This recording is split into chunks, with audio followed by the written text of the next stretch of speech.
Então, nós terminamos o livro um, título um, falava das normas gerais do IBS e da CBS. E agora nós vamos começar o título 2, que é bem curtinho aqui, a parte que é cobrada na Cepaz Goiás, que é somente o capítulo 3. O título 2 trata dos regimes aduaneiros especiais e do regime de bagagem e remessa. Mais especificamente o que cai lá na prova do Cepaz Goiás é os regimes dos bens de capital, que é o capítulo 3, né? Dos regimes dos bens de capital. Então, se você comprou uma máquina, equipamento, um bem de capital para a empresa, aí vai ter umas regras específicas aqui, principalmente no que diz respeito ao creditamento.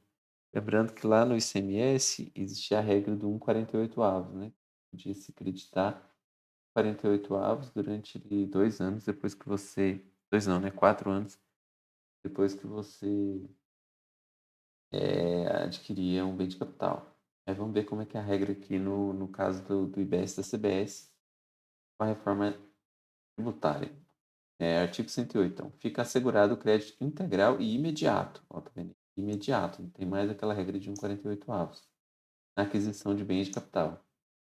Ato conjunto da União e do Comitê Gestor poderá definir hipóteses, importações e aquisições no mercado interno de bens de capital por contribuinte serão realizadas com suspensão do pagamento do IBS e CBS, não se aplicando a possibilidade de creditamento. Então, pode ter algumas hipóteses que um ato conjunto da União com o Comitê eles vão na importação e na aquisição do mercado interno falar que essas aquisições elas vão acontecer com suspensão do pagamento e não tendo a possibilidade de creditamento. O ato conjunto, esse ato conjunto que está dizendo aqui, vai suspender o pagamento, ele discriminará os bens alcançados e o prazo do benefício. A suspensão do pagamento converte em alíquota zero após a incorporação do bem ao ativo mobilizado, observado o prazo. Então, ao invés de você pagar o imposto e se creditar, depois recuperar esse imposto via crédito, é, esse ato conjunto vai dizer algumas hipóteses que você nem precisa nem pagar, né? Mas ele está condicionado, ó. Vai converter a alíquota zero após a incorporação do bem ao ativo mobilizado. Não adianta comprou falando que era imobilizado e vendeu a coisa, né? Aí também não. Parágrafo 3º, o beneficiário que não incorporar o bem ao ativo mobilizado, ó, fica obrigado a recolher BS acrescido de multa e juros. Ah, comprei dizendo que era imobilizado e na verdade não incorporei, vendi, ou não sei, deteriorou, alguma coisa assim. Aí você vai ter que pagar acrescido de juros e multa. Ó, calculado na data da ocorrência do respectivo fato gerador, na condição de. Aí, se for importações, na condição de contribuinte. Se for na aquisição de mercado interno, na condição de responsável. E a suspensão aplica-se também às pessoas jurídicas optantes pelo simples inscritos no regime regular. Então, se você for do simples, mas estiver inscrito no regime regular, você pode ter direito a essa suspensão aí também. Aí a redução a zero das alíquotas, né? Ó, fica reduzida a zero as alíquotas nos fornecimentos e nas importações de tratores, máquinas e implementos agrícolas destinados ao produtor rural não contribuinte e os veículos de transporte de carga destinados ao transportador autônomo de carga pessoa física não contribuinte.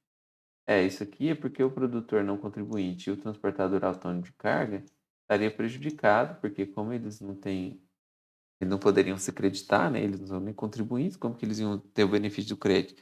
Aí eles iam ser penalizados, porque os grandes iam ser contribuintes e teriam direito de crédito. Eu consegui comprar muito mais barato as máquinas, os tratores, os implementos agrícolas, os veículos.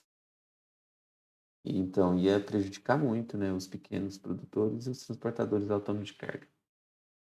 Então, por isso, já fica reduzida a zero as alíquotas desses fornecimentos e importações.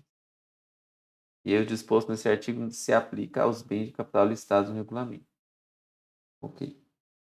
E o último aqui desse capítulo, artigo 111, vai dizer que, para fins dessa desoneração na aquisição de bens de capital, né, também serão considerados bens incorporados ao ativo mobilizado aqueles que com a mesma natureza e que, em decorrência de normas contábeis aplicáveis, forem contabilizados por concessionários de serviços públicos como ativo de contrato intangível ou financeiro. Então é isso, né? No caso dos ativos que forem contabilizados por concessionários de serviços públicos, também serão considerados incorporados a ativo mobilizado, né? Eles que forem contabilizados por concessionários de serviço público como ativo de contrato intangível ou financeiro. Beleza. Então é isso aqui o capítulo 3 do título 2.